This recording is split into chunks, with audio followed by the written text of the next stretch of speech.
último día estuve hablando de un libro que os prometí traerlo porque es de los pocos libros que se dedican a hacer una clasificación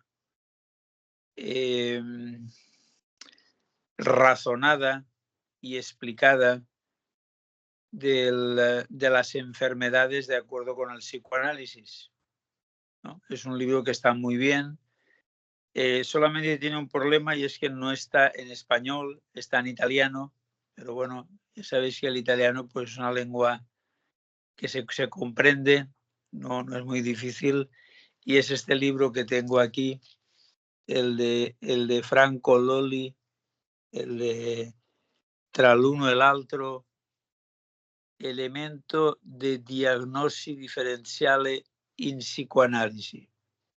No sé No si se ve muy bien, Manuel, porque tenés el velador de fondo. No me sale cómo se llama. Bueno, eso que te difumina el fondo. A ver, ahí se ve mejor. Sí, más o menos. Sí. Más o menos. Franco Lolli, l'uno per uno, elementi di diagnosi differenziale in psicoanalisi. Es un libro que es maravilloso. Yo lo tengo absolutamente subrayado, como podéis ver aquí. Esto es... A ver, ¿alguien está llamando? Nuria, a ver un momento.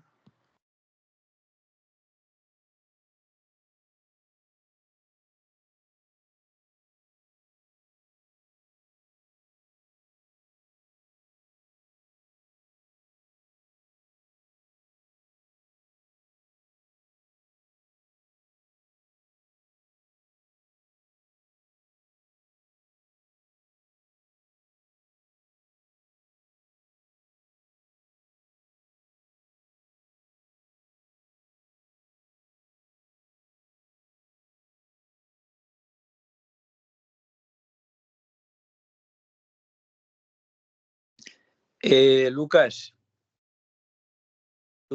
me está diciendo Nuria que está pidiendo entrar, pero que no le permitís entrar. No, Nuria se debe haber quedado con el link anterior, con el link que tuvimos que poner en marcha el viernes pasado. Tiene que entrar al usuario de Skype, como hicieron todos. Vale, entonces no sé cómo decírselo. Bueno. Yo le mando un correo ahora mismo. A ver si es Nuria la que entró. Dice Sí. que es usuario invitado. Nuria, ¿sos vos la que entró ahora?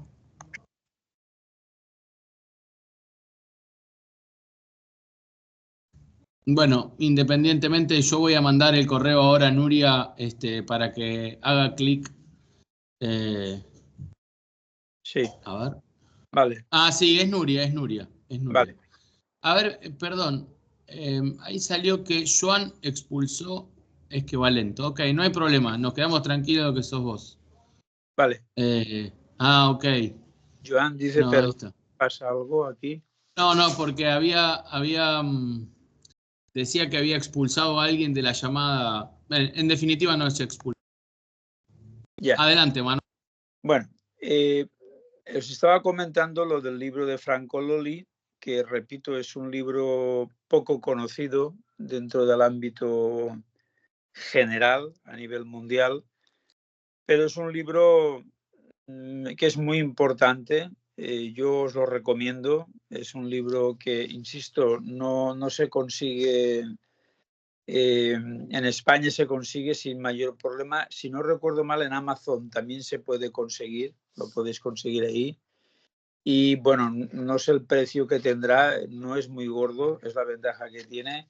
Y él mismo nos dice en la introducción que bueno, que existe mucho DMI, que existe mucha clasificación por parte del DSM, ya sabéis, el DSM, y que ya llega al 4 o al 5, pero que no había ningún libro que atacara por ese lado. O sea que en principio, pues yo lo recomiendo, es un libro realmente extraordinario y vale la pena, ¿vale? Bueno,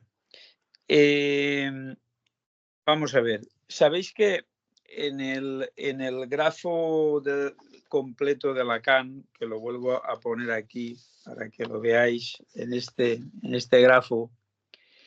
Manuel, están los grafos en el chat que quedaron de la sesión anterior, así que lo pueden ver todos en el chat. Si podéis mirar un momento el grafo del deseo, pues yo os lo agradecería para poder empezar la sesión de hoy, ¿vale? Bueno, fijaros que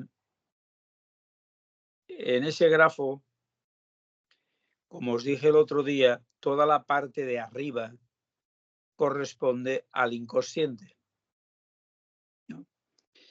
Entonces, cuando el otro día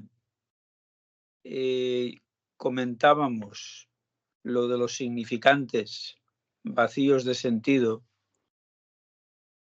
curiosamente es uno de los elementos del inconsciente, no todo el inconsciente. Es decir, si alguna virtud, entre otras muchas, le cumple a Lacan, es el hecho de haber clarificado mucho la composición de lo que es un sujeto en la parte del inconsciente y en la parte de la consciencia.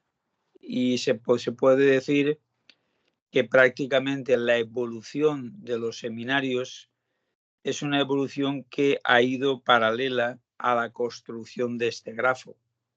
Es decir, realmente se puede decir que cada uno de los elementos que hay aquí, pues Lacan le dedicó, pues no sé, ya vamos por el 26, si no recuerdo mal, de lo de los seminarios que ha publicado Miller, y que pues el último que apareció fue el de el de el del acte psicoanalítico. Este fue el último, como sabéis, que corresponde al 15, pero que no tiene el mismo orden. Ya sabéis que se publica según orden cronológico, aunque el primero que se publicó fue el de los 4 conceptos fundamentales del psicoanálisis, que curiosamente en francés no se llama los 4, se llama le concept principaux de la psicanálisis, simplemente. No pone 4. El 4 se lo inventó Miller, que le hizo un orden determinado y ya está, pero no tenía nada que ver con la edición francesa. Bueno, sea como sea, si os paráis a fijar un poco en el grafo del deseo, pues veréis, hoy tenemos muchas cosas que explicar, como es lógico, siempre nos pasa igual.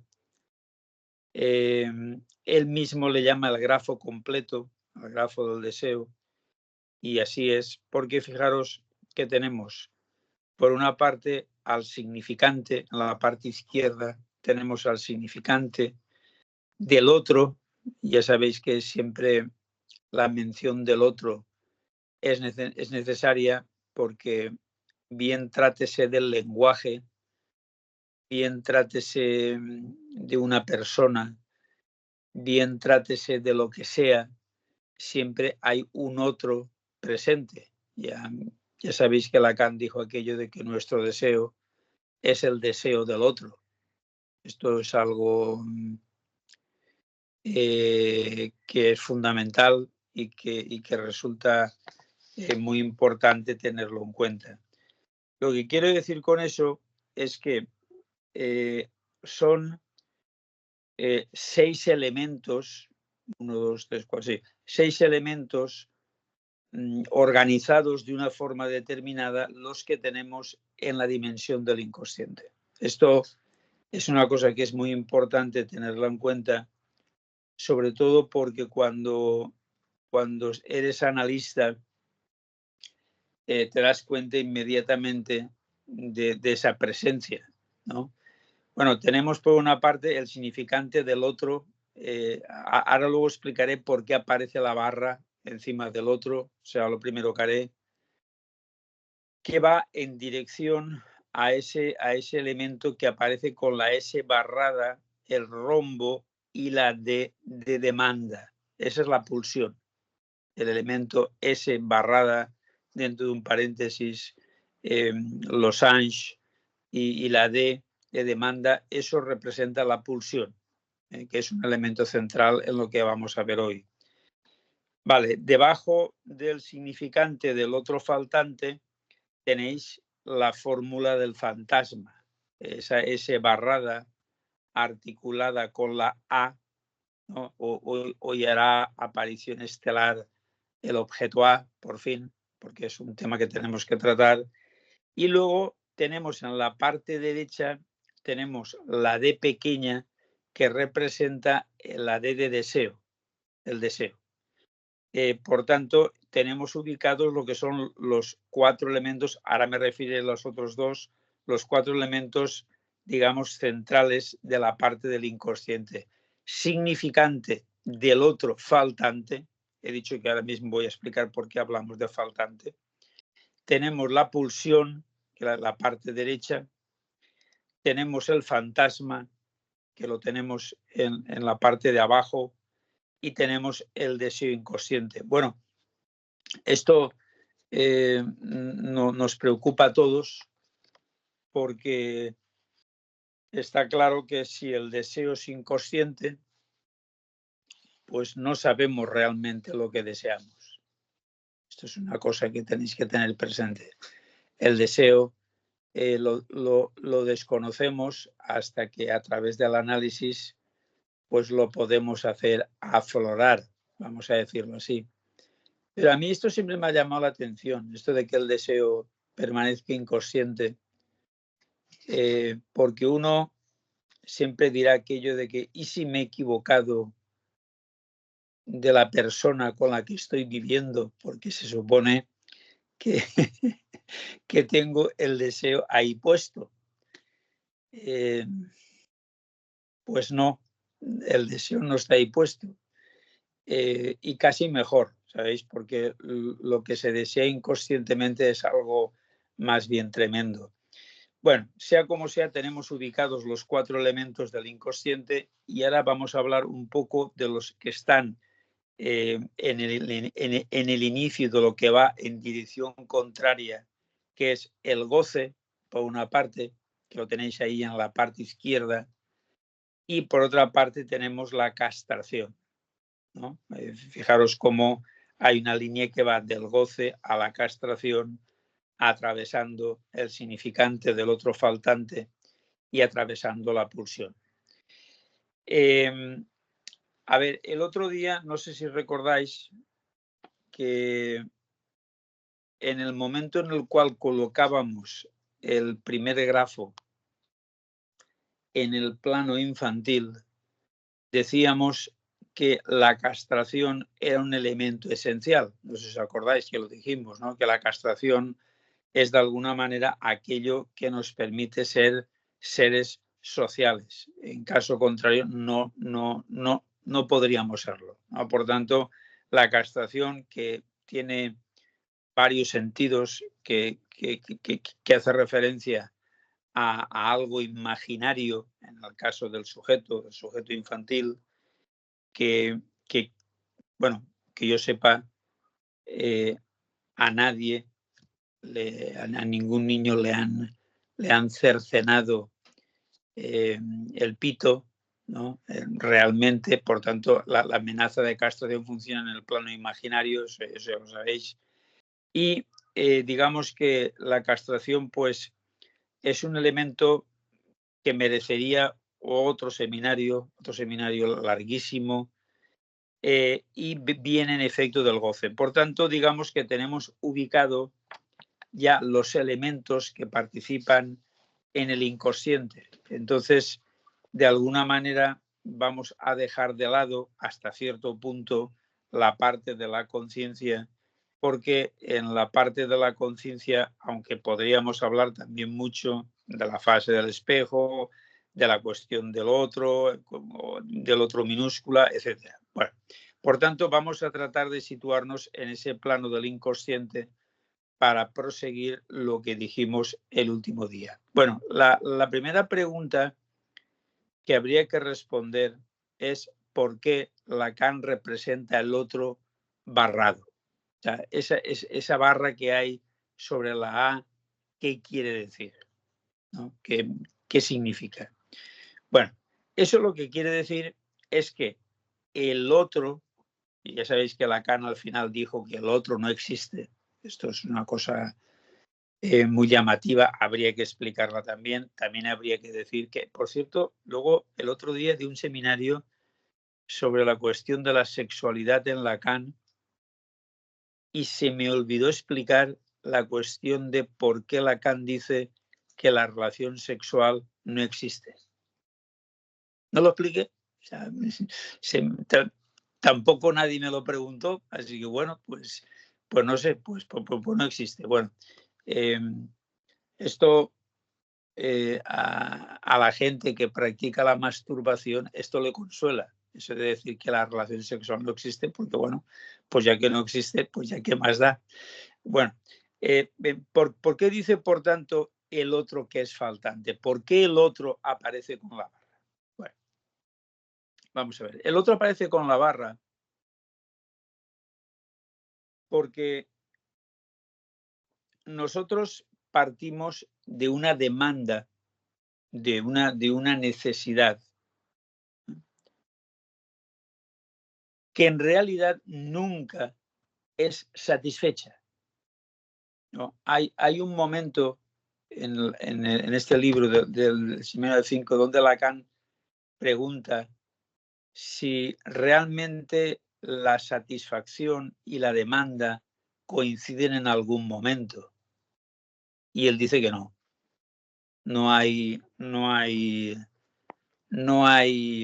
coincidencia, ¿no? Es decir, ahí tenemos un problema serio, porque esa no coincidencia quiere decir que realmente nunca conseguimos el objeto de nuestro deseo.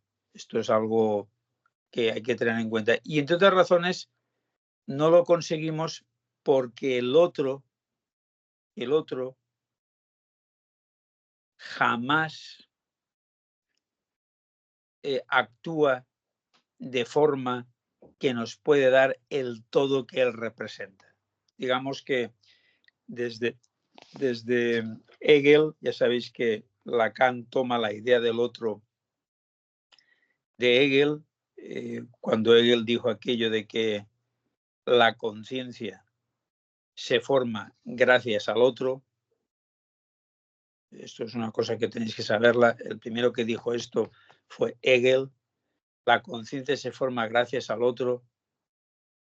Y esto es muy raro, porque si la conciencia se forma gracias al otro, eso le da todo el poder al otro y de alguna manera el otro, siendo omnipresente, pues quizá tendría que satisfacer nuestra demanda, cosa que no sucede, ¿no? Es decir, el otro es representado como faltante porque en realidad el otro no puede satisfacer nuestras necesidades.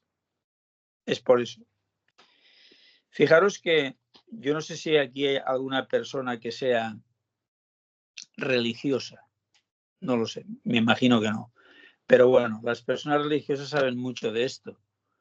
¿Por qué? Porque ya sabéis que una costumbre es la de rezar. La gente reza para cualquier situación. La gente reza pues para que un familiar que está enfermo se recupere. La gente reza para conseguir a alguien que desea mucho. La gente reza, no sé, para conseguir cualquier cosa para que ese otro, que es Dios, en este caso Dios, te lo conceda. Pero si Lacan lo representa como faltante, es precisamente porque ese Dios no nos lo concede todo.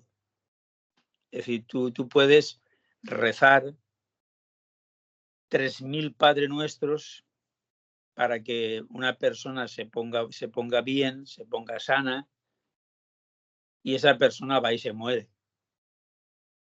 Y luego diremos, bueno, es que Dios ha querido que se muriera, ¿no? Sí, ya bueno, pero ha habido un fallo ahí, el otro nos ha fallado. Uno puede, repito, rezar 1.000.000 de Padre Nuestros y no conseguir justamente lo que pretendía con ese rezo, ¿no? Pero hay más. Fijaros que simplemente si nos limitamos al significante, pues uno se da cuenta de que el significante nunca se puede saturar. El significante no es saturable. Uno puede, por ejemplo, intentar que las palabras le vengan a la boca en un momento determinado, como por ejemplo yo que estoy ahora hablando, y sin embargo, no todas las palabras me vienen a la boca, ¿no? Es decir, el lapsus, por ejemplo, representa, el otro día Lucas me señaló el lapsus que yo tuve, en vez de pero, dije Pedro, pues ese es un ejemplo de cómo las palabras no acuden a la boca, a la voz, de una forma fácil. No voy a mencionar ahora, porque no quiero tocar sensibilidades, los problemas de Alzheimer. No quiero tocar los problemas de demencia precoz, lo que se llama demencia praecox, ¿no? No quiero mencionar eso porque, bueno, no sé si conocéis a alguien que tenga este problema, pero ya sabéis que hay un momento en el que el lenguaje comienza a escaparse, ¿no? Uno ya no reconoce a las palabras, uno no reconoce a la gente que tiene a su alrededor, uno pues acaba no reconociendo absolutamente nada, lo cual pues es una demostración de lo que estamos diciendo. El otro es faltante, sea por una enfermedad, sea sencillamente por la problemática de los lapsus. Ya sabéis que como la mayoría sois chicas, pues imaginaros que estáis con un chico practicando sexo, y ese chico se llama Nicolás, y entonces tú le dices, ay Carlos, qué bien que me lo estás haciendo, eres una maravilla. Y entonces te equivocas de nombre y la has liado, evidentemente. ¿Por qué? Porque has cometido un lapsus, vete tú a saber por qué. En vez de Fernando has dicho Carlos. Y eso pues puede tener, ya sabéis, consecuencias terribles, ¿no? Cuando uno se equivoca de nombre para decir al otro, a veces ni siquiera hace falta estar en una relación sexual. A lo mejor simplemente hablando, llamas a una persona por otro nombre, lo cual quiere decir que evidentemente tenemos ahí un pequeño problema en el que el otro que es el lenguaje fundamentalmente, pero no solo el lenguaje, nos falla, ¿no? Esa es la razón por la que hablamos del significante del otro faltante, ¿no? Decimos que es faltante por la imposibilidad estructural, esto es importante decirlo, por la imposibilidad estructural de satisfacer nuestra necesidad.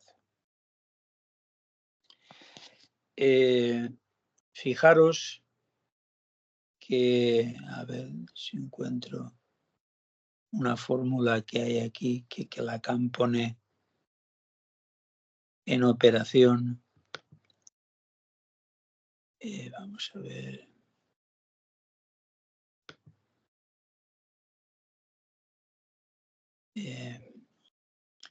Dame un momentín. A ver si encuentro la frase exacta de Lacan. Es que yo tengo una especie de PowerPoint, de presentación, que tiene ya como no sé cuántas diapositivas, que fue la base de lo que presenté en Barcelona cuando en el MACBA di la conferencia relacionada con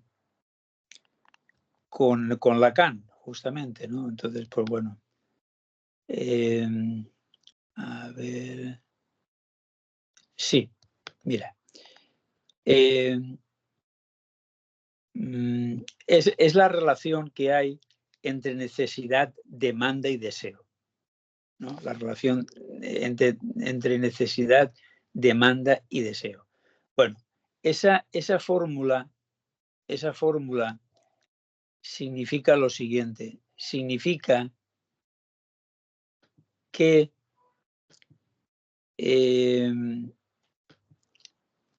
deseo equivale a la resta entre necesidad y demanda. ¿Vale? ¿Por qué decimos la resta? Decimos la resta porque la necesidad vehiculada a través de la demanda nunca llega hasta el objeto de deseo. Y en ese sentido, la definición que nos da cuando nos dice que el deseo equivale a la resta entre necesidad y demanda. Esto te tengo presente porque nos da muchas claves. Nos da muchas claves. Yo siempre digo que Lacan para lo que sirve fundamentalmente es para la vida cotidiana. Por eso en el título de mi libro puse ¿por qué no se puede vivir sin Lacan? Porque realmente sirve para la vida cotidiana. Uno puede explicarse muchas cosas cuando llega ese momento en el cual entiende que el deseo equivale a la de necesidad y demanda. Claro, eso es lo que hace que el otro sea faltante, ¿no? Manuel. Sí, dime. Puedo preguntar, no, que también con la entrada del lenguaje, al no poder decirlo todo, lo que necesito o quiero, ¿no? O sea, tiene que ver con esta demanda y necesidad de eso que cae, eso que no puedo decir. ¿Se entiende lo que quiero decir? Sí, perfectamente. Sí, no, tú estás enunciando un principio fundamental en la teoría lacaniana, que en efecto es que el significante no puede capturarlo todo, es lo que he dicho antes. El significante puede cubrirlo todo, no se puede decir todo. El significante es faltante, justamente lo que estoy diciendo. Y el significante es faltante, pues significa, entre otras razones, que nosotros siempre nos encontramos ante el fracaso, porque es un fracaso, está claro. No hay manera. Basta que tú consigas el objeto, pues que te cases con alguien que era tu crush, como solemos decir, ¿no? Que consigas ese móvil, ese celular que tanto querías, que, bueno, pues que acabes acostándote con la persona que te hacía tanta gracia, para al final acabar dándote cuenta de que el objeto de deseo no lo tienes. Este es un punto muy importante, pues sobre todo para aprender el porqué del fracaso, el porqué de esa situación en la que nos encontramos en la vida cotidiana, cuando resulta que el objeto se escapa. El objeto se me escapa. Luego cuando miremos la estructura de la pulsión, veremos por qué es así. Bueno, el otro es faltante, eso es lo que significa la A barrada, es muy importante tenerlo en cuenta. Y es también muy importante saber por qué Lacan, ya hacia el final, me refiero hacia el final de los seminarios, él acaba diciendo el otro no existe.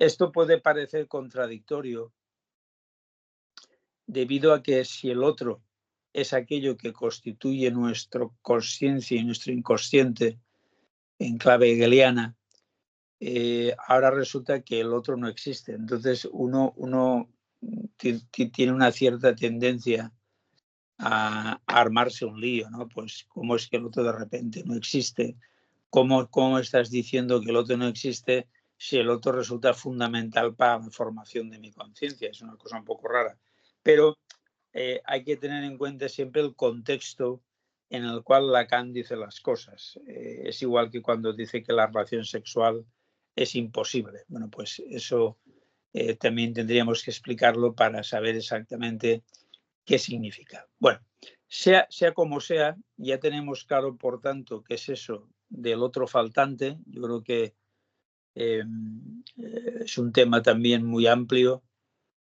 es un tema que nos llevaría muy lejos y como con todos los puntos que tenemos aquí, pues es otro punto insaturable. La idea del otro faltante, la verdad es que nos llevaría lejísimos. Podríamos estar hablando y hablando y hablando y hablando, poniendo ejemplos sacados incluso de la vida cotidiana. El otro día había una de las pacientes me contaba que ella obtenía un gran goce cuando tenía la relación con un chico que conoce de hace poco tiempo, menos mal que es de poco tiempo, cuando pase más tiempo ya veremos, pero bueno, de poco tiempo, que la obliga a hacer determinadas cosas como vestirse con botas, vestirse de cuero y que realmente pues llegan a tener, me dijo ella, unos orgasmos continuos en esa relación. Bueno, pero al mismo tiempo ella me comentaba que eso la hacía sentirse vacía. Es decir, hay un momento en el que yo pierdo mi identidad. Siempre aparece el problema, o sea, siempre aparece la falta de saturación cuando uno está metido en una situación de estas, ¿no? Es decir, aquí había un problema que ella me lo comentaba y me decía, es que yo ya no sé qué hacer, yo no sé si abandonar esto, si no abandonarlo, no sé muy bien. Bueno, en cualquier caso, pues fijaros que siempre el otro, insisto, es faltante. Bueno, por tanto, ya tenemos una primera aproximación a ese otro que es faltante y vamos ahora a explicar la cuestión de la pulsión, porque en efecto la pulsión es un tema muy interesante, es un tema bastante, digamos, jodido, que realmente pues aparece muy pronto en lo que se refiere a la arquitectura del planteamiento de los grafos lacanianos, ¿no? Entonces, bueno, vamos a hablar un poco de la pulsión. Bueno, ¿la pulsión a qué viene? Bueno, la pulsión viene porque ya sabéis que Freud estuvo hablando de la pulsión. Ya sabéis que realmente es el propio Freud el que lo pone en funcionamiento y que dijo lo más esencial. Es cierto que Lacan introdujo una serie de cambios, introdujo una serie de planteamientos muy interesantes y de alguna manera en ese cambio es lo que el feminismo no ha entendido nada. Pero digo no ha entendido nada porque no lo leen. Es decir, el problema del feminismo es que tocan casi siempre de oída y bueno, pues Lacan es un falocéntrico y ya está. ¿No? Ahí se acaba toda la película. Pero si le pides a alguien que te lo demuestre, que te diga, bueno, pero a ver, explícame esto, ¿por qué? pues siempre incurren en una contradicción obvia que realmente descansa en el hecho de que no lo han leído. Bueno, vamos a ver. De la pulsión, ya sabéis que Freud tiene varios textos donde habla de ello. Habla, por ejemplo, en las memorias del presidente Schreber, ahí aparece ya mencionada la pulsión. Luego tenemos el texto La pulsión y sus destinos, que es otro texto, quizá es el más importante dentro de los que Freud dedica a esta dimensión del problema. Y sabéis que la pulsión constituyó uno de los elementos que dio lugar a un cambio fundamental en la teoría freudiana. ¿Por qué? Porque fijaros que de alguna forma cuando apareció la pulsión de muerte, el propio Freud dijo en el inicio de ese texto, el Más allá del principio del placer, que hasta ahora habían dado por supuesto que el motivo último que guiaba al ser humano era el principio de placer. No, esto es una cosa que había sido una constante prácticamente en el psicoanálisis, prácticamente desde los inicios. Bueno, sin embargo, Lacan llega a la conclusión de que no es el principio de placer, sino hay un principio de muerte, hay un principio según el cual las cosas van en dirección contraria. Hay un momento donde Freud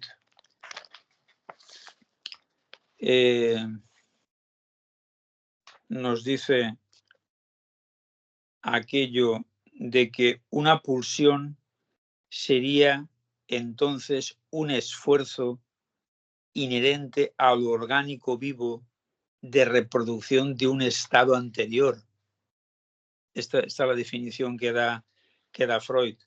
Repito, una pulsión sería un esfuerzo inherente al orgánico vivo de reproducción de un estado anterior. Ese estado anterior, lógicamente, es la muerte, que es el estado anterior por excelencia, vamos a decirlo así. Bueno, en cualquier caso, está claro que todo esto condujo a que Lacan nos dijera que él había comenzado a leer a Freud al revés. Ya sabéis que hay un seminario que se llama Au revoir, el revés del psicoanálisis, haciendo honor a lo que él había dicho prácticamente en el prólogo de los escritos, cuando él dice, nosotros comenzamos a leer a Freud al revés. Es decir, realmente Lacan comienza a partir justamente de lo que constituye esa fase en la que Freud reconoce que es el principio de muerte el dominante y no el principio de Eros.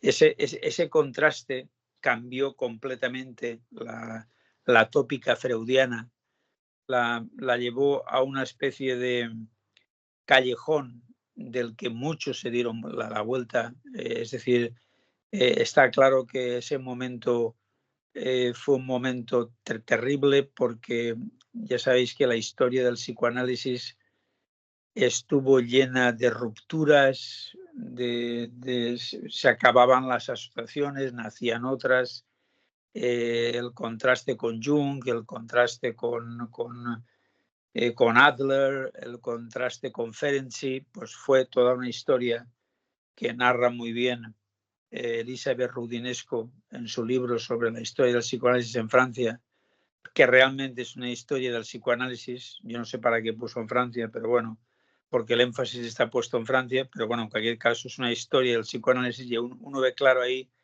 todos los problemas que tuvo Freud para poder continuar a partir de determinados descubrimientos. Por ejemplo, este que estamos comentando, la idea de la pulsión de muerte. Claro, ¿por qué mencionar la pulsión de muerte en el contexto de la pulsión? Pues lo comentamos en el contexto de la pulsión porque si la dominante de la pulsión es la pulsión de muerte, uno podría decir que resulta inseparable una cosa de la otra. Es decir, que la pulsión y la muerte están vinculados. ¿Por qué? Fijaros, vamos a tomar el ejemplo del masoquismo, ¿no? Vamos a tomar el ejemplo de esa persona que le gusta sufrir durante la relación sexual, ¿no? Por llamarla de alguna manera. Vamos a pensar justamente en un proceso en el que el sujeto quiere que el otro lo maltrate. Esta cuestión del masoquismo es una cuestión muy difícil porque ya sabéis que hay un libro de Karen Horney que está dedicado a la figura de la mujer y el masoquismo, ¿no? Lo cual no quiere decir obviamente que toda mujer sea masoquista, eso está claro, pero digamos que hay un vínculo muy claro entre una cosa y la otra. Bueno, sea como sea, lo que estamos diciendo acerca de la pulsión y de la muerte para elegir el tema del masoquismo es porque fijaros que en última instancia el masoquismo es una sinécdoque de la muerte, ¿no? Porque fijaros que el momento de pegar a alguien, como demuestra Freud en el texto Se pega a un niño, es un momento en el cual el sujeto lo que está demandando es su propia autodestrucción. Una autodestrucción que últimamente, ya sabéis que en los circuitos del sadomasoquismo se establecen contratos, ¿no? Contratos de hasta dónde se puede llegar, ¿no? Para que el que hace la función de sádico, pues lógicamente no se pase, digamos, no vaya más allá en la aplicación de ese dolor, en la aplicación de esa insistencia en castigar al otro. Porque lógicamente un castigo, si lo tratamos de una forma seria, el castigo siempre es producir dolor al otro, pero está claro que el máximo dolor sería matar al otro. Está claro. Por eso hablamos del vínculo entre pulsión y muerte. Fijaros que cuando he dicho que el masoquismo es una sinécdoque de la muerte, es porque en efecto la persona masoquista lo que en el fondo busca es su propia destrucción, ¿no? Busca que el otro le inflija un dolor, le inflija un daño, y precisamente cuando hay un contrato es precisamente porque se alude a la falta de contrato. No sé si me explico. Es decir, si yo te digo, vale, tú pégame, pero vamos a hacer un contrato que diga hasta dónde puedes llegar, es porque hay un más allá de ese hasta dónde puedo llegar. No sé si me explico. Se hacen contratos para detener esa proliferación de dolor, esa proliferación de infligir dolor, etcétera, etcétera, etcétera. Es decir, ahí evidentemente existe un problema que tiene que ver fundamentalmente con eso que llamábamos cuando leíamos el grafo la castración, ¿no? Y con la cuestión del goce. Goce y castración aparecen ligados. El goce es otra forma que nos va a aparecer ahora de repente, así como el objeto A, que también nos va a aparecer de repente porque está todo implicado. Bueno, en cualquier caso, el ejemplo del masoquismo es un buen ejemplo para explicar la pulsión. El primer elemento fundamental que tenemos que comentar cuando hablamos de la pulsión es el hecho de que es interior, ¿no? Es interior al propio sujeto, de que no es como el hambre y la sed, ¿no? Es, Freud dice en alemán, constante Kraft, ¿no? Constante Kraft, es decir, no tiene ni día ni noche, ni primavera ni otoño, ni subida ni bajada. La pulsión es una constante, ¿no? De ahí que muchas veces en la labor analítica sea conveniente localizar la pulsión, porque evidentemente la pulsión juega un papel fundamental en la vida de las personas. Es decir, el hecho de que la pulsión esté vinculada a toda esa problemática de la muerte, de la transgresión, explica por qué en el seminario sobre la pulsión, justamente el seminario, si no recuerdo mal, el seminario 7, que va sobre justamente el límite del psicoanálisis, cuando él interpreta Antígona, ya sabéis que él toma como punto de referencia para explicar el goce la figura de Antígona. Ya sabéis que Antígona, en la tragedia de Sófocles, pues en virtud de una transgresión que hace al enterrar a Polinicles, es condenada a muerte, a ser enterrada viva, ¿no? De alguna manera, Lacan hace una lectura de esta tragedia para demostrar que realmente no hay ninguna razón objetiva, no son los dioses, no son las autoridades realmente las que la llevan a esa situación de enterramiento en vida, sino que realmente es su propia pulsión, la pulsión de muerte. Es decir, es curioso que uno de los libros esenciales donde él trata la cuestión del goce tenga que ver fundamentalmente con el goce asociado a la muerte, esta vez en sentido literal. Es cierto que luego la cuestión del goce irá evolucionando y podemos distinguir distintos tipos de goce, pero lo que está muy claro es que en el seminario 7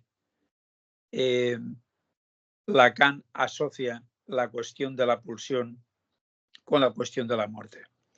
Claro, si esto es así, ya sabéis que es un libro que merecería otro seminario, porque tendríamos que leer prácticamente todo el seminario 7. Y bueno, pues aquí no estamos para eso, estamos haciendo una introducción.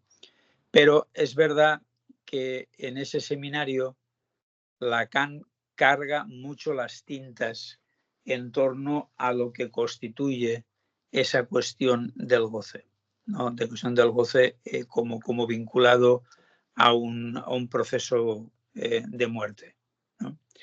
Bueno, sea como sea, lo más importante dentro de lo que estamos diciendo ahora es que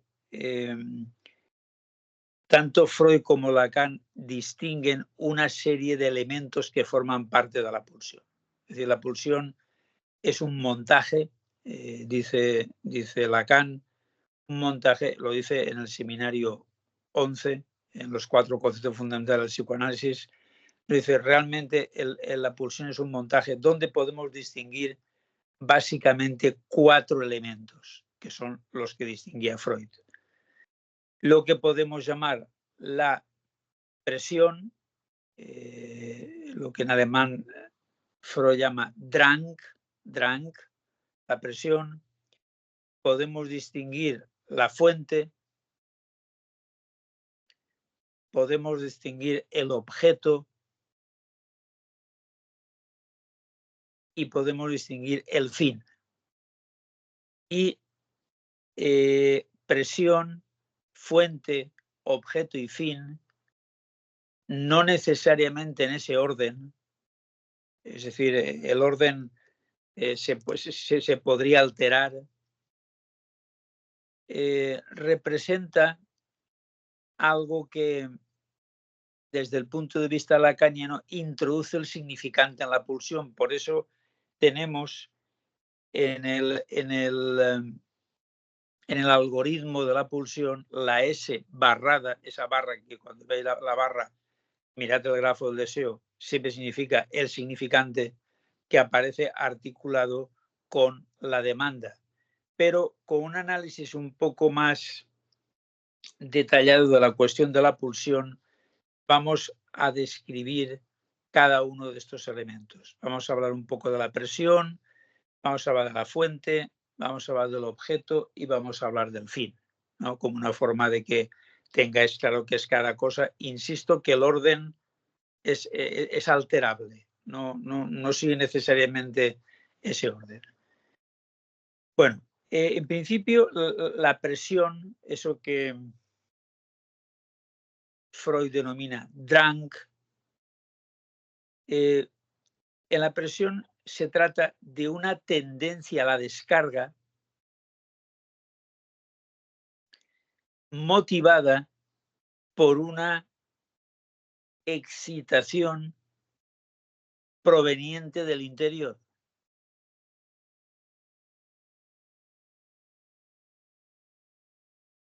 Es como cuando alguien dice, es que algo me pica, ¿no? Algo me da comezón, algo me lleva a hacer esto sin que yo necesariamente lo controle. Yo no quiero hacerlo. Incluso a principios de año, uno dice, me propongo no caer en esto. Pero claro, si la presión es interior, entonces uno no puede escapar de la presión. Este es el punto. Es decir, ¿por qué uno o una se relaciona con gente que le hace daño, que lo o la destroza? Pues posiblemente podríamos sospechar un problema pulsional, ¿no? Fijaros, en el libro hay unas figuras, bueno, alguien me dijo que eran unas fotos demasiado escandalosas, donde vemos a un hombre que tiene el pene dentro de una jaulita. Las jaulitas donde se introduce el pene, ¿no? Y esa jaulita tiene la finalidad de que el otro, en este caso la otra o quien sea, tiene la capacidad de liberarlo cuando ella o cuando él quiera. ¿Vale?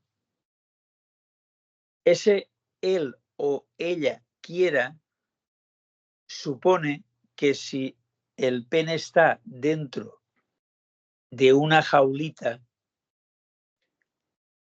vamos a decir que el pene no tiene capacidad de erección.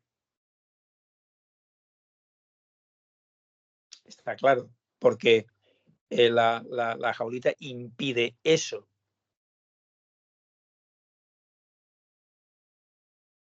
El proceso consiste en que ella, delante de él, va a mantener una relación sexual con otro, si es negro, si es de color negro y además tiene un pene potente y grande, pues mejor, porque entonces demuestra que él no puede y el otro sí que puede.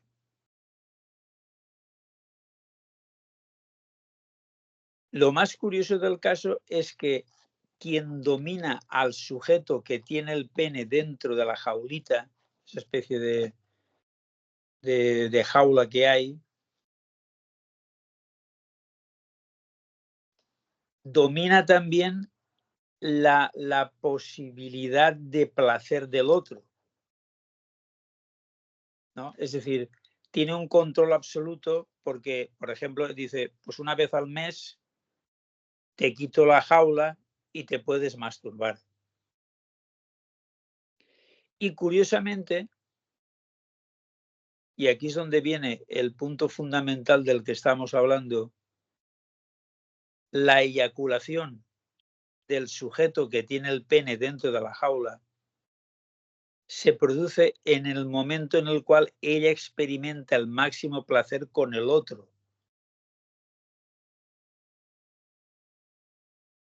Decime una cosa, si ello es así, está claro que el placer está vinculado a su propia destrucción. Porque está claro que él no puede hacer su función como hombre. Él no puede penetrar a la mujer.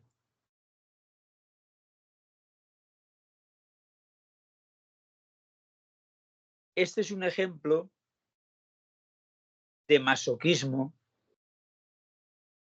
extremo del que yo hablo en el libro. Hay unas fotos aquí. Alguien me dijo una vez que no tenía que haber puesto esas fotos porque los niños no pueden mirar esos libros y hay gente que tiene niños. Y yo pensé que, bueno, que quizá tenían razón, pero bueno, yo lo puse solamente con la intención de que se viera claramente de lo que estaba hablando, de que hay un referente para poder hablar de ese problema de la pulsión. Fijaros que la pulsión es extraña cuando hablamos de esa presión, de ese drang, motivada por una excitación proveniente del interior, porque cae fuera del control de nuestro, cae fuera del control del sujeto.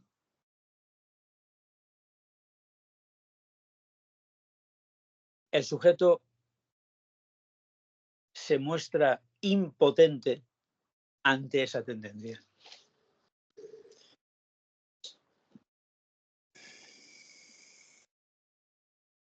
Claro, estamos hablando ahora de una pulsión masoquista, pero también podríamos hablar de una pulsión sádica, ¿no? Que sería un polo no opuesto, porque no hay oposición, pero sí que podríamos hablar de cómo el sádico tiene la tendencia a crear angustia en el otro, no tanto a hacerlo sufrir como a crear la angustia. Esa es la cosa, crear la angustia, pues te voy a hacer esto, te voy a hacer lo otro, te voy a azotar, te voy a penetrar analmente, te voy a, etcétera, etcétera. Pues lo que el sádico suele hacer con la figura del masoquista.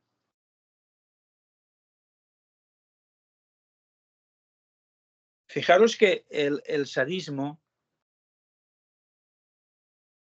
no sé si habéis leído el texto de los escritos que lleva el título de Kant con Sade. es un texto fenomenal donde Lacan demuestra que Kant es el verdadero sádico, sobre todo en el libro de la Metafísica para unas buenas costumbres y en la crítica de la razón práctica. Y digamos que el sádico no es sádico porque él quiera jugar a ser sádico. El sádico es sádico porque no puede evitarlo, porque es un elemento pulsional.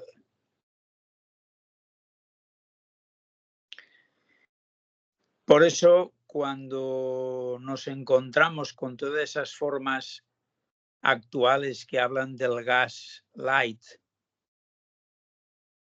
que hablan de las personas que son tóxicas, que tienden a desaparecer y a dejarte en cueros prácticamente, son formas del sadismo. Porque el otro se va y de repente no le importa que tú te mueras, que tú estés enfermo, que tú sufras. Es más, goza con ese hecho.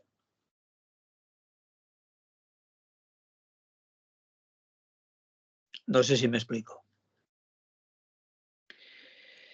Es decir, esas formas de lo que actualmente estamos llamando las figuras tóxicas son formas de sadismo, de pulsión sádica.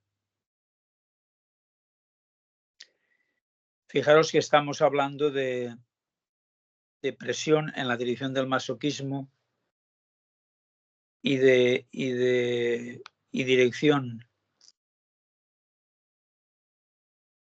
del sadismo, del sádico,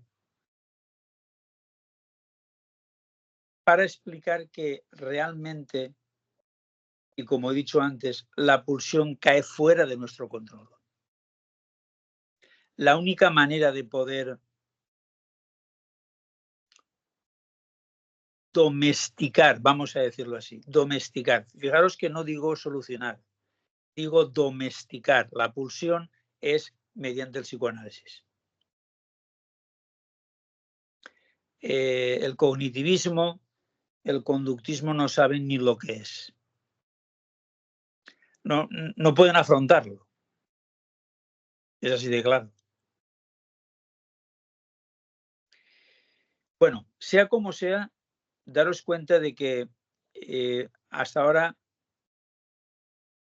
hemos hablado de la presión. Vamos a hablar ahora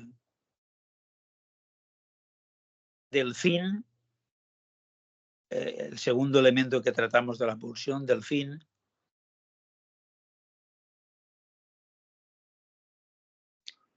Y este fin es paradójico, como vais a ver. El fin de la pulsión es paradójico porque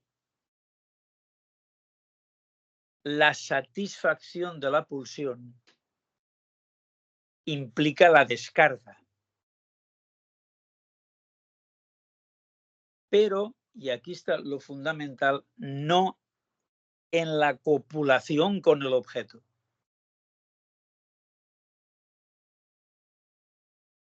Sino en la articulación significante, por ejemplo, en la sublimación. Lacan pone ese ejemplo y dice, en la sublimación uno realmente desvía el placer para obtenerlo por otro lado.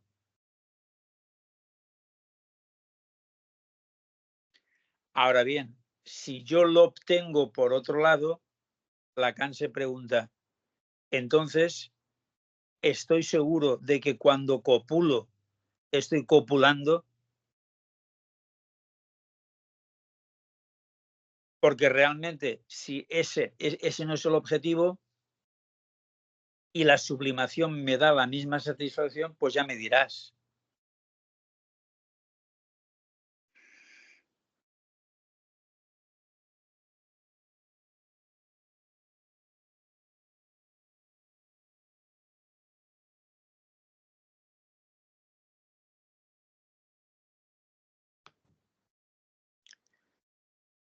Bueno, vamos a hablar del objeto,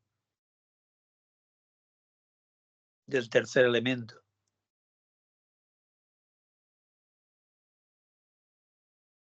Lo que más llama la atención tanto en Freud como en Lacan es el hecho de que digan que el objeto carece de importancia.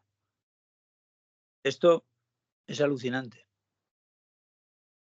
El objeto carece de importancia en la pulsión.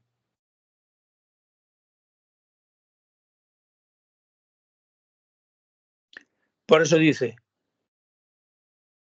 el objeto es el elemento menos importante, aunque desencadene como una zona corporal el deseo.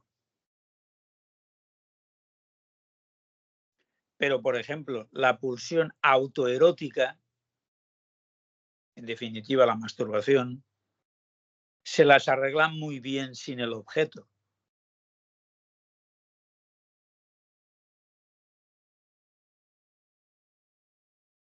Y, por ejemplo, en la pulsión oral, la satisfacción no está en el objeto alimento, sino en la boca. Acordaros cuando el otro día yo os comentaba el origen de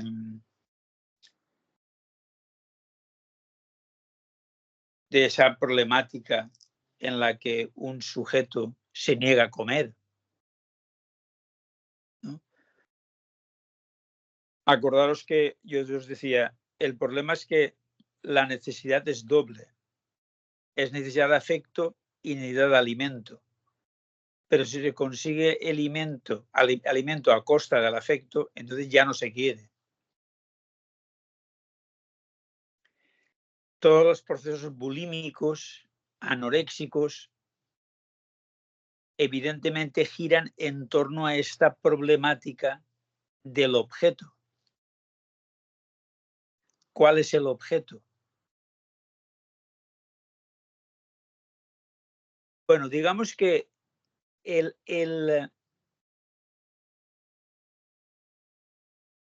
objeto es el límite en torno al cual se gira.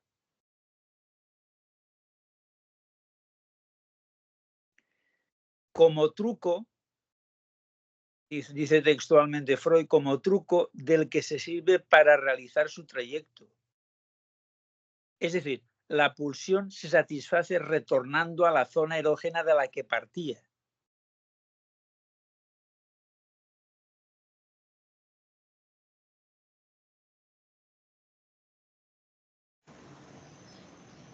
¿Podés repetirlo, Manuel? Claro, sí, por supuesto. Sí. Si lo que estamos diciendo es que el objeto es casi lo menos importante del proceso pulsional, es porque es el límite en torno al cual se gira. Mira, por ejemplo, yo no sé, a lo mejor consideráis una animalada lo que voy a decir. No sé si os gustan los culos, no lo sé. Pero fijaros que el culo tiene una peculiaridad muy curiosa, y es que el culo es algo en torno a lo que giramos porque en sí mismo no nos interesa. El culo como tal, es decir, si uno se pone en plan rectal, en plan duodenal, el culo ha dejado de interesarnos. El culo interesa como objeto imaginario en torno al cual yo giro. Por eso dice, la pulsión se satisface retornando a la zona erógena de la que partía. Eso es lo que querías que repitiera, ¿no? Repito, la pulsión se satisface retornando a la zona erógena de la que partía.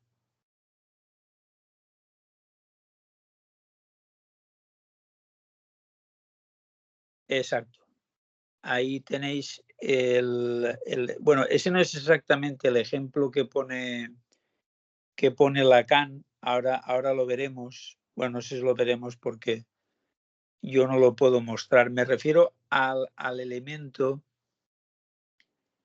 gráfico que él pone para ilustrar la pulsión, Oliver. No sé si ese que tiene la forma así ondulada y que luego tiene un círculo alrededor, que en el centro está la A. ¿Ese lo puedes conseguir para dejarlo ahí? Sí, Hola. lo busco, pero es el que está dentro del toro. Ahí se ve. Pero A sí, ver, lo busco. Sí, yo no lo puedo ver. Lo he visto un momento, pero se me ha escapado. Bueno, es igual. En cualquier caso, si está eso, está bien. Bueno, fijaros que en la cuestión de ese elemento al que nos estamos refiriendo, el objeto carece de importancia porque la pulsión no va al objeto, sino que gira en torno al objeto. Quizá una de las mejores formas para poder entender esto es la fricción masturbatoria, que es como un insistir, como un girar en torno al objeto.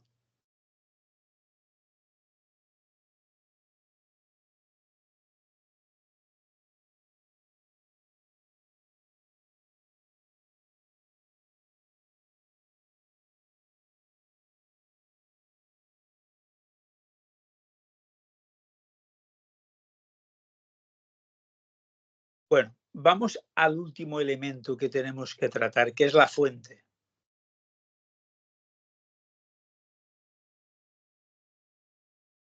La fuente equivale a la zona erógena, al borde de los labios. Exacto, este es el elemento, este que acaba de poner Oliver, que a mí me va a desaparecer, pero yo lo tengo aquí, no hay ningún problema, es el que representa muy bien la cuestión de la pulsión. Ahora vamos a él. Repito, la fuente equivale a la zona erógena de la pulsión, que puede ser el borde de los labios, de los dientes, el margen del ano, la oreja, los párpados. Lo importante es que Lacan insiste en que la satisfacción no se halla en la fuente, sino en el trayecto de ida y vuelta.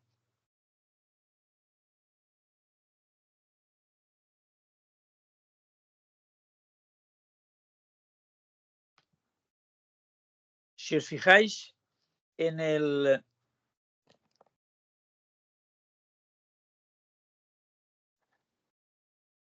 A ver, es que... Lo voy a sacar de aquí porque lo tengo tan pequeño que cuando lo expongo así en vivo se ve bien, pero cuando lo expongo afuera no. A ver, un momento.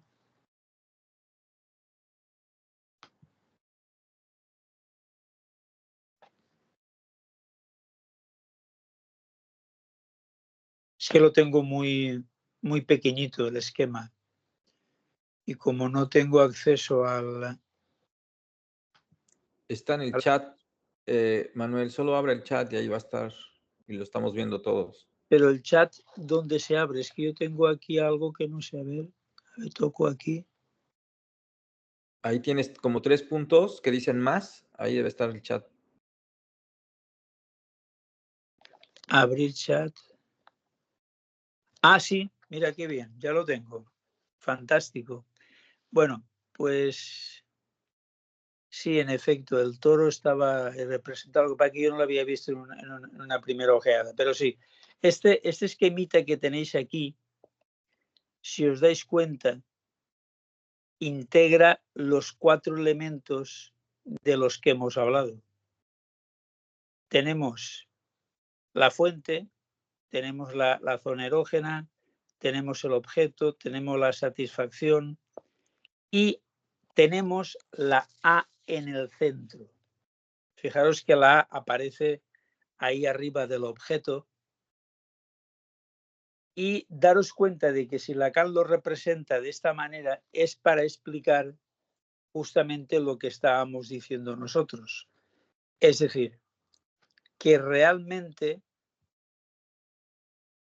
no existe la posibilidad de conseguir el objeto, sino más bien de dar vueltas en torno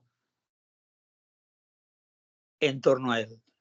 A ver, Nuria pregunta, pero entonces sería que si te gusta el culo, giras en su entorno como objeto, ¿sería eso pulsional? Sí, evidentemente. Si te gusta el culo, sí. Si te gusta el culo en un sentido, yo creo que el culo pues es un elemento que nos gusta a todos, pero, o a casi todos, pero cuando es un elemento pulsional, pues evidentemente sí.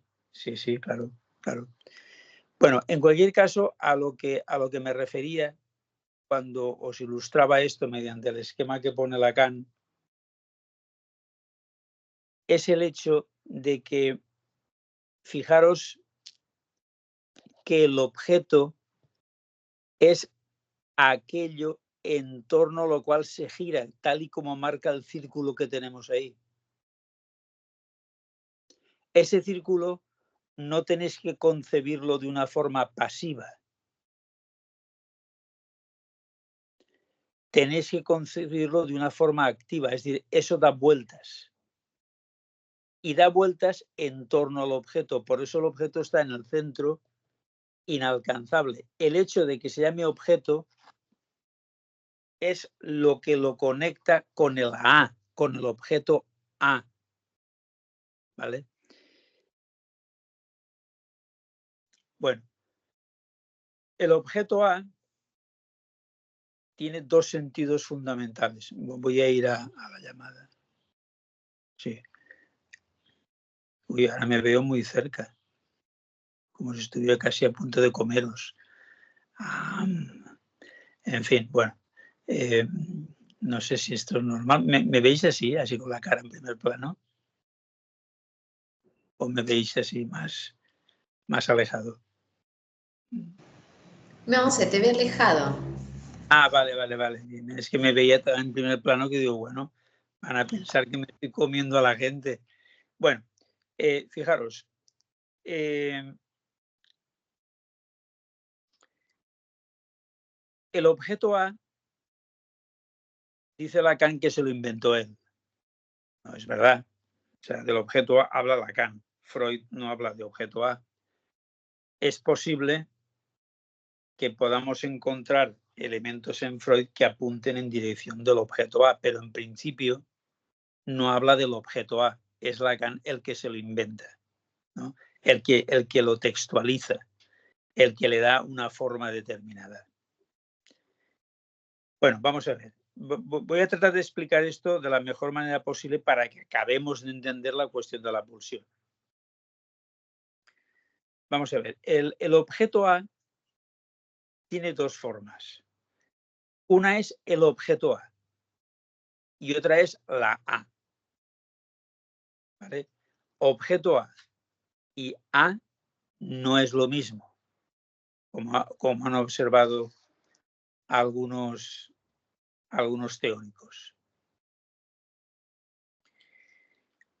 ¿Por qué? Porque el objeto A, la primera parte, funciona para designar el recorte de lo real que hace el sujeto en el momento del nacimiento.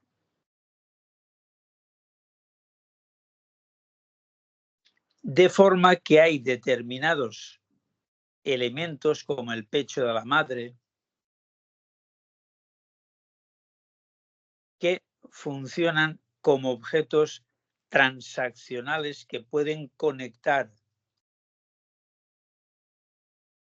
al sujeto con la totalidad perdida. Porque lo que se echa de menos es la totalidad. Es decir, la única manera de explicarnos la pulsión de muerte es explicando esto. Si no, no hay manera. Por eso Freud llegó hasta aquí. Es decir, fijaros, si de alguna manera en el momento del nacimiento perdemos el contacto con una totalidad mítica, hay que subrayar aquí lo de mítico, la ansiedad del sujeto va a estar mirando continuamente hacia ese objeto A.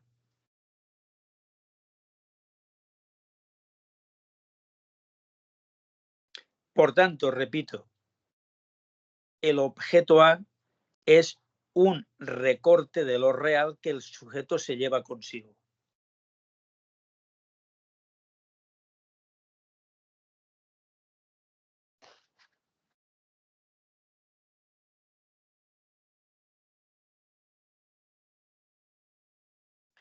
Por tanto, tenemos un primer sentido. Pero luego, cuando separamos la A del objeto, la A representa el agujero de lo real. Están conectados, obviamente, pero ya funciona independiente. Manuel. Sí, dime. Espera que es un montón. O sea que el objeto A es el sujeto que todo el tiempo quiere encontrarse con esa totalidad.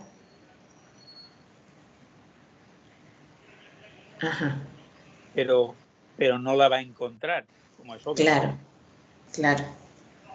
Así. Pero este es en el primer sentido. El segundo sentido tiene que ver con la A que marca lo real, que marca el punto de lo real en el sujeto. Por eso fijaros que en el esquema que acabamos de ver, la A aparece sobre el objeto. Que la A aparezca sobre el objeto no es gratuito.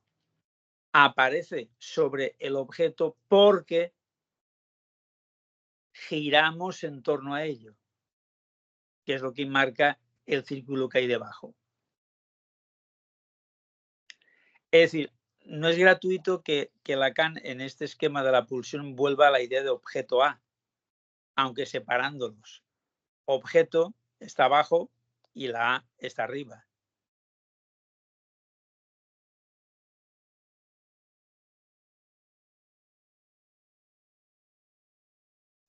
El problema que tenemos con el objeto A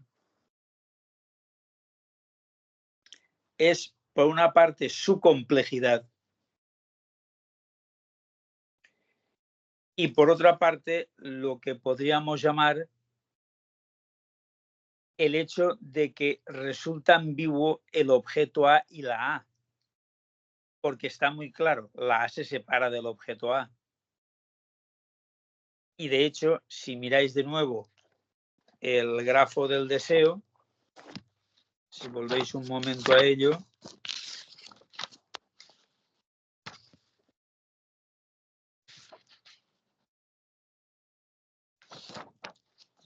veréis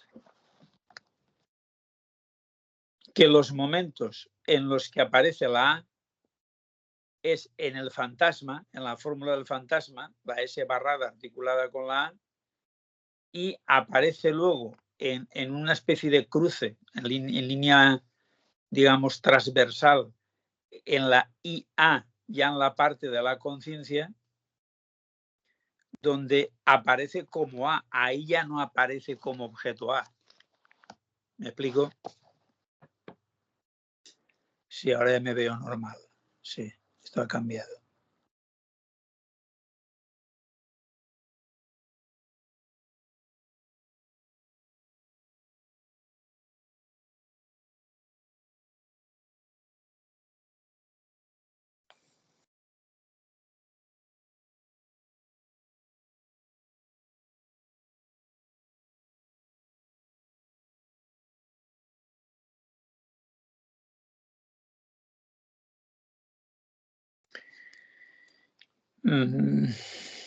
Bueno.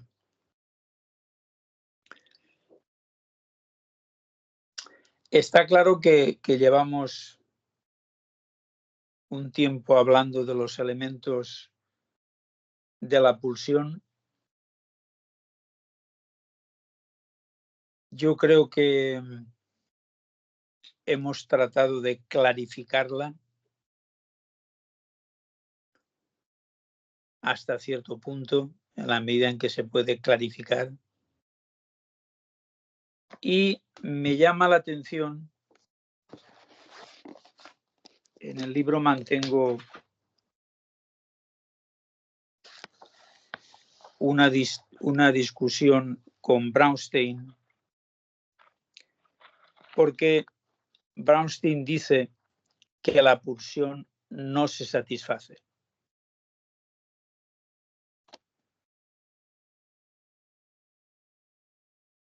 Eso que él dice no es verdad. Y no es verdad por lo siguiente. No se satisface, pero al decir eso no se da cuenta de que en el pasaje que os voy a leer de Lacan, tras definir el goce como la satisfacción de una pulsión, se refiere de inmediato a la complejidad del concepto, al problema, entre comillas, del goce. ¿Vale? Porque eso es un problema. Es decir, voy a citaros el pasaje de Lacan. En tanto que éste se presenta como envuelto en un campo central con caracteres de inaccesibilidad, de oscuridad y de opacidad, lógico, en un campo rodeado por una barrera que vuelve su acceso al sujeto más que difícil, inaccesible quizás, en la medida en que el goce se presenta no pura y simplemente como la satisfacción de una necesidad, sino como la satisfacción de una pulsión, en el sentido en que este término exige la elaboración compleja que intento articular ante ustedes. Es decir, señala el problema del goce. Dicho de otra manera, lo único que se satisface en la pulsión es la pulsión misma. No sé si me explico. No hay satisfacción por parte del sujeto. Es decir, la satisfacción es negativa. Es lo que trato de decir. Porque en caso contrario,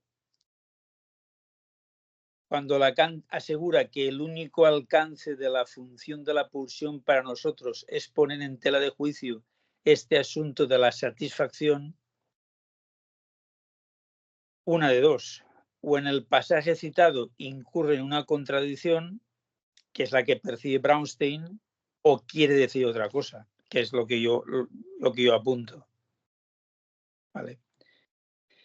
Es decir, el hecho del contorneo en torno al objeto y a la A es lo que en última instancia constituye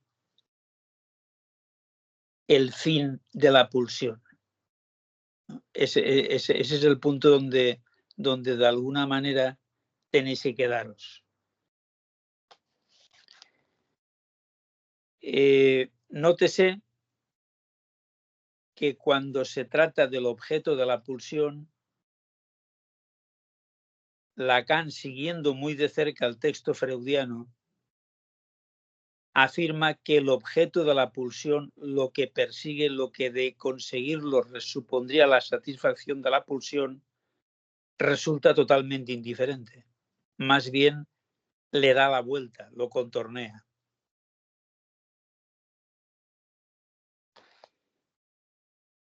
Quiero comentaros que en última instancia el hecho de que en el gráfico que hemos visto haya un contorneo, ese movimiento es el que engendra el fantasma. Es decir, si volvéis al grafo del deseo, veréis de inmediato cómo las flechas marcan el movimiento de las mismas. Y hay un movimiento que, si os dais cuenta, va desde el deseo en dirección al fantasma, sube al significante del otro fantasma, del otro faltante, da la vuelta por la pulsión y vuelve a bajar otra vez hacia el deseo y hacia el fantasma. Es decir, esa circulación, ese movimiento de un circuito, el que crea el fantasma, que es una articulación lógica, ¿no?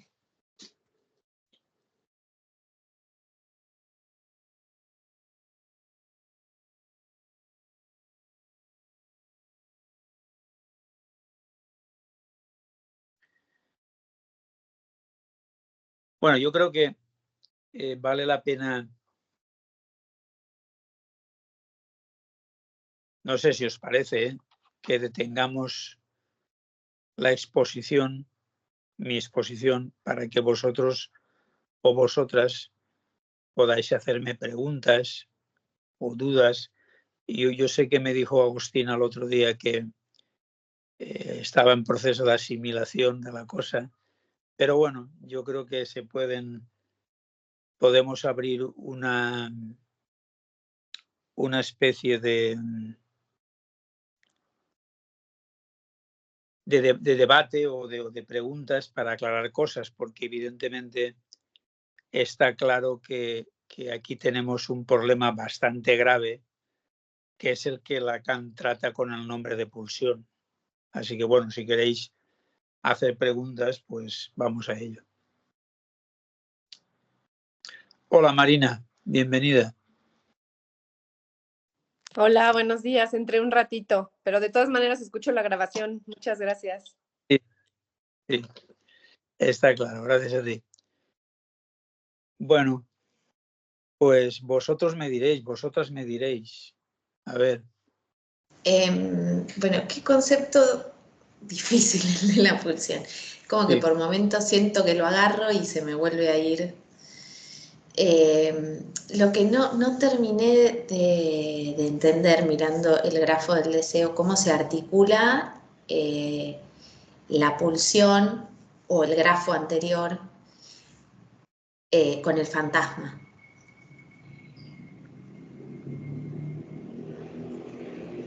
Bueno, has hecho una pregunta muy. Pero fíjate que ahora mismo, mira, ahora acaba de poner Oliver otro esquema. Pero fíjate, si miras el grafo del deseo, verás que el fantasma aparece articulado. A ver, vamos a ver, por decirlo de una manera, el goce, el significante del otro faltante, la pulsión, la castración, el deseo y el fantasma aparecen articulados los 6 elementos. Esos elementos no puedes pensarlos de una forma estática, sino dinámica. Es decir, si tuviéramos la posibilidad de animar esto, pues evidentemente veríamos el movimiento que se está formando por una parte en las flechas que vienen desde el otro consciente hasta llegar al significante del otro faltante y luego la línea que va en dirección contraria. Pero hay que fijarse que lo que va en dirección contraria es justamente el elemento que crea el fantasma. Lo cual quiere decir que tanto la pulsión como el fantasma van en dirección contraria a las intenciones del sujeto. Es decir, el fantasma es como una pequeña historia que se podría resumir en una frase que obedece y que está entroncada con la historia personal de cada sujeto y que de alguna manera le funciona como elemento que desencadena el deseo y la pulsión. Es decir, el fantasma, si aparece ahí como un sujeto barrado articulado con la A pequeña, es porque el fantasma articula el sujeto con lo real. ¿Me explico? Bueno, sé que no me explico, pero bueno. No, sí. Del fantasma, lo que había llegado a acercarme es que es la realidad psíquica de cada sujeto, que responde a la pregunta ¿qué me quiere el otro?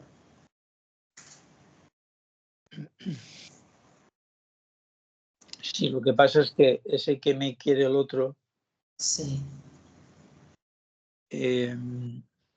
Responde a la propia estructura fundacional del sujeto. Porque la pregunta ¿qué me quiere el otro? ¿O qué quiere de mí el otro?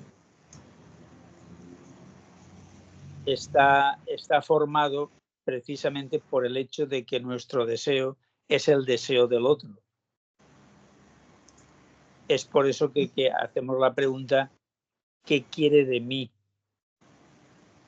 ¿No? Y el fantasma no se arma a partir de ahí, entonces. El fantasma se arma a partir de la circulación constante de pulsión, de significante del otro faltante, de goce. Eso es lo que crea esa historia. Por eso se dice a veces en el campo psicoanalítico, y es una cosa que no la tengo demasiado clara, pero bueno, que uno sale del análisis en el momento en el que el fantasma se ha calificado. Yo no lo veo tan claro, pero bueno, sería una cuestión para discutirla. ¿El atravesamiento del fantasma, dices, Manuel? Sí, exacto. Es decir, ese atravesamiento del fantasma. Hay muchas escuelas que ponen mucho énfasis en la idea del atravesamiento del fantasma. Yo creo que ese atravesamiento del fantasma hay que darlo por hecho. Es decir, no en el sentido de que sea fácil, sino en el sentido de que en el proceso analítico el atravesamiento del fantasma se va a dar, pero tampoco hace falta nombrarlo como tal. ¿Me explico? Es decir, esa pequeña historia, yo siempre he dicho que eso me recuerda la estructura chomskiana en cuanto a elemento de frase, ¿no? Pero digamos que parece como que si fuera necesario ese atravesamiento del fantasma en la tarea analítica. Y yo digo que eso es un elemento que no hace falta ni nombrarlo para que suceda. No sé si me explico.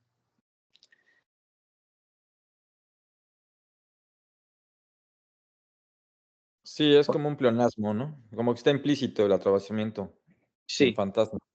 sí, sí. Por eso lo digo, justamente. Es un poco pleonástico.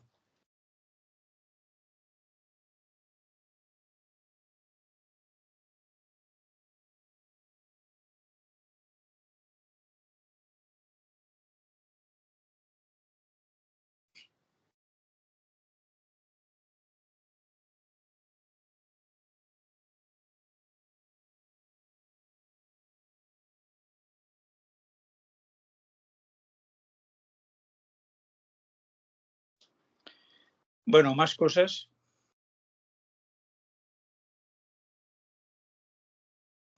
Bueno, hemos dicho muchas cosas hoy, ¿no? Creo que la sesión ha traído a colación otro de los conceptos fundamentales del campo psicoanalítico y tengo la impresión de que todo esto hace surgir, como no podría ser de otra manera, muchas dudas, ¿no? Muchas dudas. Lo cual no me parece mal. Me parece que es casi lo más conveniente, ¿no? Yo creo.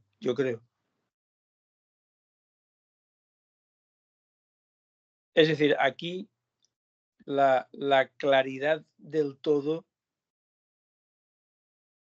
como cuando uno dice, ya lo tengo claro, es muy sospechosa. Esa es la cosa que quería comentaros.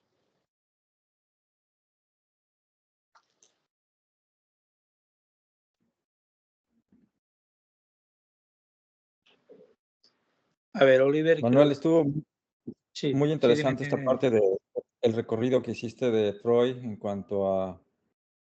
ay, ¿estás ahí? Sí, estoy aquí, claro. Claro, es que a mí se me cerró la página. Bueno, pero básicamente era esta situación en donde estás explicando la pulsión, obviamente, hasta todo lo que abarca Freud y Sí, un poquito, o sea, estás haciendo la diferencia entre lo que es el objeto de parcialidad, también el objeto como imagen, el objeto fundamental, el vacío, todo eso ya se abarcó. Lacan, después del seminario 20, va a lanzar esta bomba que va a decir es un montaje, ¿no? En cuestión gramatical, o es una escena montada a la relación simbólica. sí. ¿Qué piensas de eso? ¿Qué vas a decir al respecto?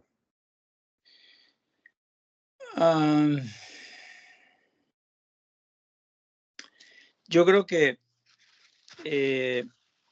cuando se habla de Lacan, hay que tener en cuenta que él estuvo... es un pensamiento en evolución, eso está claro. No es un pensamiento que comience con unas certidumbres y a partir de ahí vaya montando todo lo demás, ¿no? Yo creo que en el momento en el cual él introduce la idea del montaje en relación a la pulsión, yo tengo la impresión de que ese montaje él lo plantea como tal precisamente por la movilidad de los cuatro elementos. ¿Vale? Es decir, podíamos empezar por uno o podíamos empezar por otro. Porque es verdad que desde un punto de vista empírico, nosotros partimos de ver algo que deseamos.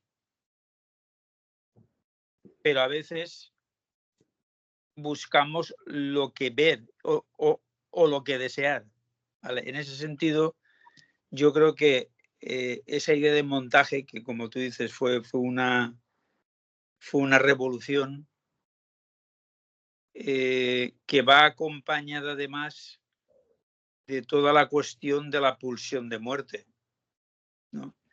Y que de alguna manera nos devuelve otra vez al grafo del deseo. Es que yo creo que el grafo del deseo es increíble, o sea, lo tiene todo ahí, o sea, de alguna manera podríamos dedicar solamente un seminario como hizo Edelstein al grafo del deseo, o sea, porque realmente es de una riqueza impresionante. Así es. Estoy de acuerdo, pienso lo mismo. Sí. Bueno, pues nos plantearemos hacer un seminario sobre el grafo del deseo, ¿no? Sí. ¿Lo hacemos en Canadá o cómo está la cosa?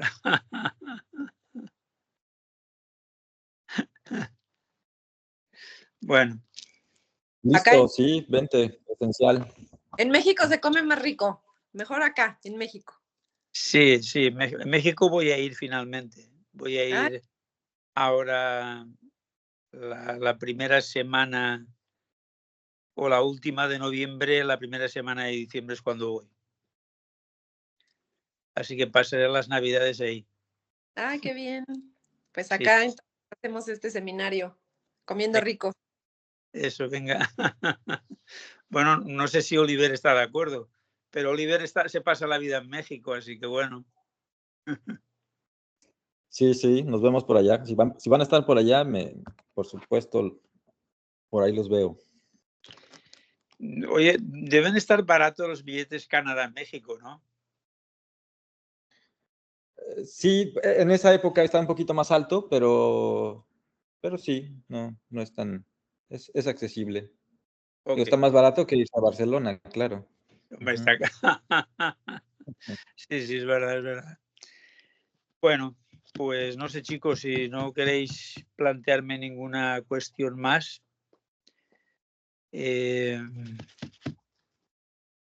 Pues yo cerraría hoy porque llevamos un buen tute en lo que se refiere a la cuestión de la pulsión y podéis ir meditando en alguna de las cosas que hemos dicho, como le pasa a Agustina, estar ahí meditando. Me parece que Adriana y Belén que están ahí calladitas, agazapadas en la escucha. Hay un usuario por ahí invitado y Joan, que también está ahí calladito, no dice nada. Pero bueno, yo entiendo que son cuestiones que uno tiene que... Adriana dice sí, meditando también. Bueno, se ríe. Muchas gracias, Manuel. Yo ya me despido, escucho la grabación. Hasta luego. Venga.